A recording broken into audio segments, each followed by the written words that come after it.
ಮಂಡ್ಯದಲ್ಲಿ ಜೆಡಿಎಸ್ಗೆ ಬಿಜೆಪಿ ನಾಯಕರಿಂದಲೇ ವಿರೋಧ. ಇನ್ನು ಚಿಕ್ಕಬಳ್ಳಾಪುರ ಕೂಡ ಜೆಡಿಎಸ್ ಕೈ ತಪ್ಪುತ್ತಾ? ಹೀಗೊಂದು ಪ್ರಶ್ನೆ ಹುಟ್ಟುಕೊಳ್ಳೋದಕ್ಕೆ ಕಾರಣ ಸುಧಾಕರ್ ಅವರ ಹೇಳಿಕೆ.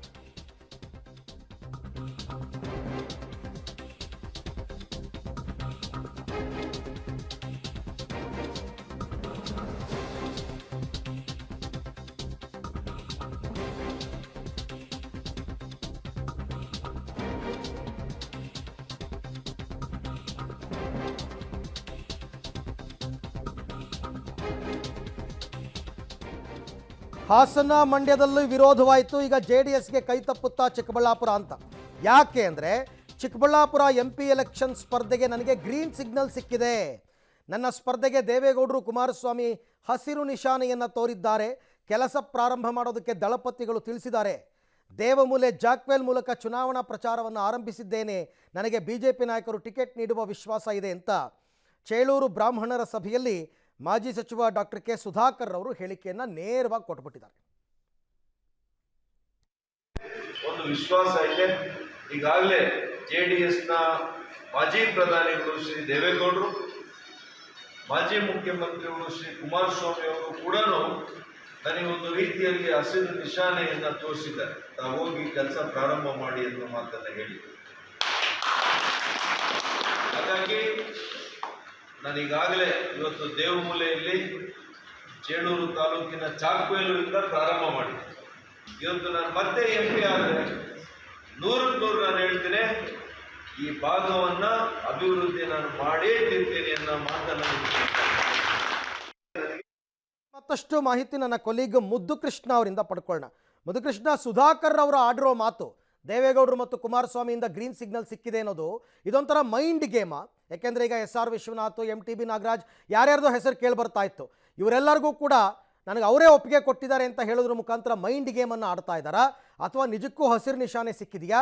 ಏನು ನಡೀತಾ ಇದೆ ಚಿಕ್ಕಬಳ್ಳಾಪುರ ರಾಜಕೀಯ? ಖಂಡಿತ ಅರವಿಂದ್, ಕಳೆದ ವಿಧಾನಸಭಾ ಚುನಾವಣೆಯಲ್ಲಿ ಸೋಲನ್ನು ಅನುಭವಿಸಿದ ನಂತರ ಡಾಕ್ಟರ್ ಕೆ ಸುಧಾಕರ್ ಅವರು ಭಾಳಷ್ಟು ಸೈಲೆಂಟ್ ಆಗಿದ್ರು. ಅಂದರೆ ವಿಧಾನಸಭಾ ಚುನಾವಣೆ ಫಲಿತಾಂಶ ಬಂದು ಸರಿಸುಮಾರು 8 ತಿಂಗಳಾಗ್ತಿದೆ. ಸೋಲಿನ ನಂತರ ಆತ್ಮಾವಲೋಕನ ಸಭೆಯನ್ನು ಮಾಡಿದ್ದು ಹೊರತುಪಡಿಸಿದರೆ 5-6 ತಿಂಗಳ ಕಾಲ ಪಕ್ಷದ ಯಾವುದೇ ರೀತಿಯ ಕಾರ್ಯಕ್ರಮಗಳಲ್ಲಿ, ಚಟುವಟಿಕೆಗಳಲ್ಲಿ ಸುಧಾಕರ್ ಅವರು ನೇರವಾಗಿ ಭಾಗಿಯಾಗಲಿಲ್ಲ. ಸೈಲೆಂಟ್ ಆಗಿದ್ರು, ಒಂದು ರೀತಿಯ ಅಜ್ಞಾತವಾಗಿದ್ರು ಅಂತಲೇ ಹೇಳ್ಬೋದು.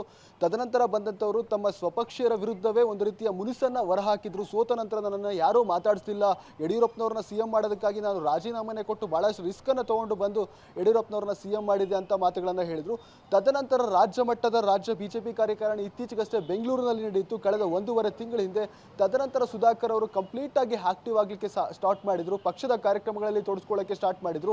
ಹಾಗಾಗಿ ಅವರಿಗೆ ಒಂದು ಉದ್ದೇಶ ಇತ್ತು, ಅಂದರೆ ವಿಧಾನಸಭೆ ಚುನಾವಣೆ ನಂತರ ತಮ್ಮ ಮುಂದಿನ ಭವಿಷ್ಯ ಏನು, ಮುಂದಿನ ದಾರಿ ಏನು ಅಂತಕ್ಕಂಥದ್ದು ಹಲವು ಪ್ರಶ್ನೆಗಳ ಅವರನ್ನು ಕಾಡ್ತೊಡಗಿದೆ. ಹಾಗಾಗಿ ಅವರ ಮುಂದೆ ಇದ್ದಂತಹ ಏಕೈಕ ಮಾರ್ಗ ಅದು ಲೋಕಸಭಾ ಚುನಾವಣೆ ಆಗಿತ್ತು. ಹಾಗಾಗಿ ತಾವು ಈ ಬಾರಿ ಲೋಕಸಭಾ ಚುನಾವಣೆಗೆ ಸ್ಪರ್ಧೆ ಮಾಡಲೇಬೇಕು ಅನ್ನೋಂಥ ತಯಾರಿಯನ್ನು ಒಳಗೊಳಗೆ ಮಾಡಿಕೊಂಡಿದ್ರು. ಹಾಗಾಗಿ ಇತ್ತೀಚೆಗಷ್ಟೇ ದೆಹಲಿಗೆ ಭೇಟಿ ಮಾಡಿ ರಾಷ್ಟ್ರೀಯ ಅಧ್ಯಕ್ಷರಾದಂಥ BJP ನಡ್ಡಾರವರನ್ನು ಭೇಟಿ ಮಾಡಿದ್ರು, BL ಸಂತೋಷ್ ಅವರನ್ನು ಭೇಟಿ ಮಾಡಿದ್ರು, ಪ್ರಹ್ಲಾದ್ ಜೋಶಿ ಅವರನ್ನು ಭೇಟಿ ಮಾಡಿದ್ರು. ಪ್ರಮುಖ BJP ನಾಯಕರನ್ನು ಭೇಟಿ ಇರುವಂತಲೇ ಮತ್ತೊಂದೆಡೆ, ಯಾಕೆಂತಂದರೆ ಈಗ ರಾಜ್ಯದಲ್ಲಿ ಮೈತ್ರಿಯ ಹಿನ್ನೆಲೆಯಲ್ಲಿ ಈಗ JDS ಕೂಡ ಈ ಒಂದು ಚಿಕ್ಕಬಳ್ಳಾಪುರ ಕ್ಷೇತ್ರವನ್ನು ತನಗೆ ಕೊಡಬೇಕು ಅನ್ನೋಂಥ ಒಂದು ಬೇಡಿಕೆಯನ್ನು ಇಟ್ಟಿದೆ. ಹಾಗಾಗಿ ಒಂದು ವೇಳೆ ಈ ಕ್ಷೇತ್ರ ಏನಾದರೂ JDSಗೆ ಪಾಲಾದರೆ ಆಗ ತಮ್ಮ ಸ್ಪರ್ಧೆ ಕಷ್ಟ ಆಗ್ಬೋದು ಅನ್ನೋ ಒಂದು ಕಾರಣಕ್ಕೆ ಈಗಾಗಲೇ ಕೂಡ ಕುಮಾರಸ್ವಾಮಿ ಅವರನ್ನ HD ದೇವೇಗೌಡರನ್ನ ಕೂಡ ಈಗಾಗಲೇ ಕೂಡ 2-3 ಬಾರಿ ಭೇಟಿ ಮಾಡಿದ್ದಾರೆ. ಅವರ ಬಳಿ ಕೂಡ ಈ ಒಂದು ಕ್ಷೇತ್ರದಿಂದ ತಮ್ಮ ಸ್ಪರ್ಧೆಗೆ ಅವಕಾಶ ಮಾಡಿಕೊಡ್ಬೇಕು, ಒಂದು ವೇಳೆ BJPಯಿಂದಲೂ ಕೂಡ ನನಗೆ ಟಿಕೆಟ್ ಸಿಕ್ಕರೆ ನಾನು ಸ್ಪರ್ಧೆ ಮಾಡ್ತೀನಿ, ನೀವು ಸಹಕಾರವನ್ನು ಕೊಡಬೇಕು. ಒಂದು ವೇಳೆ BJPಯಿಂದಲೂ ಕೂಡ ವಿರೋಧಗಳು ವ್ಯಕ್ತವಾಗ್ತಿದೆ. ಯಾಕೆಂತಂದರೆ ಈಗಾಗಲೇ ಕೂಡ BJPಯಲ್ಲಿ ಯಲಹಂಕ ಶಾಸಕರಾಗಿರ್ತಕ್ಕಂಥ SR ವಿಶ್ವನಾಥ್ ಅವರು ಅವರ ತಮ್ಮ ಮಗನಾದಂಥ ಅಲೋಕ್ ವಿಶ್ವನಾಥ್ ಅವರನ್ನು ಕಣಕ್ಕಿಳಿಸಬೇಕು ಅನ್ನೋಂಥ ರೀತಿಯ ಶತ ಪ್ರಯತ್ನಗಳನ್ನು ಮಾಡ್ತಿದ್ದಾರೆ. ಅವರು ಕೂಡ ಪಟ್ಟು ಬಿಡ್ತಾ ಇಲ್ಲ. ಹಾಗಾಗಿ ಎಲ್ಲೋ ಒಂದು ಕಡೆ ಹಿನ್ನಡೆ ಹಾಕ್ಬೋದು ಅನ್ನೋ ಕಾರಣಕ್ಕೆ ನಾವು ಒಂದು ರೀತಿ ಸೇಫ್ ಗೇಮ್, ಮೈಂಡ್ ಗೇಮನ್ನು ಸುಧಾಕರ್ ಅವರು ಮಾಡ್ತಾ ಇರುವಂಥದ್ದು. ಹಾಗಾಗಿ ಈಗಾಗಲೇ ಕೂಡ JDS ಜೊತೆ ಕುಮಾರಸ್ವಾಮಿ ಅವರು ದೇವೇಗೌಡರ ಜೊತೆ ಈಗಾಗಲೇ ಕೂಡ ಮಾತುಕತೆ ಆಗಿದೆ. ಆದರೆ ನಿನ್ನೆ ನಡೆದಂಥ ಸಭೆಯಲ್ಲಿ ಆ ಒಂದು ಗುಟ್ಟನ್ನು ಸ್ವತಃ ಸುಧಾಕರ್ ಅವರು ಬಿಟ್ಕೊಟ್ಟಿರೋದು. ದೇವೇಗೌಡರು ಕುಮಾರಸ್ವಾಮಿ ಅವರು ತಮಗೆ ಗ್ರೀನ್ ಸಿಗ್ನಲ್ ಅನ್ನು ಕೊಟ್ಟಿದ್ದಾರೆ, ಕ್ಷೇತ್ರದಲ್ಲಿ ಕೆಲಸ ಪ್ರಾರಂಭ ಮಾಡಿ ಅಂತ ಹೇಳಿದರೆ.